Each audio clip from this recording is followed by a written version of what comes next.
خرید نکن اگه قرار بعدش ناراضی باشی. مگه خرید قرار نیست بهت حس خوبی بده؟ بیا بهت بگم چیکار کنی که تو یه خرید با کیفیت داشته باشی. اول آروم لباسو بکش. اگه بعد از کشیدن لباس بافت پارچه به حالت اولیه برنگشت یا خیلی سریع باز شد، یعنی کیفیت پارچه قطعا پایینه. نشونه دوم، قبل از خرید لباست حتما به طرز لباس نگاه کن.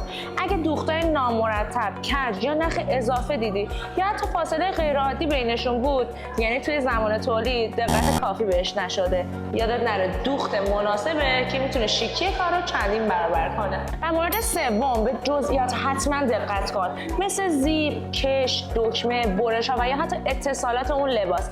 به خاطر اینکه برندهایی که روی کیفیت حساسن حتما به این نکات دقت میکنن و میدونن که لباس خوب فقط ظاهر قشنگش نیست، باید سالها واسط موندگار باشه. قبل خرید لباس حتما این سه نکته رو بدون، چون فروشنده‌ها بهت نمیگن. تو بهم بگو موقع خرید لباس به کدوم بیشتر توجه میکنی؟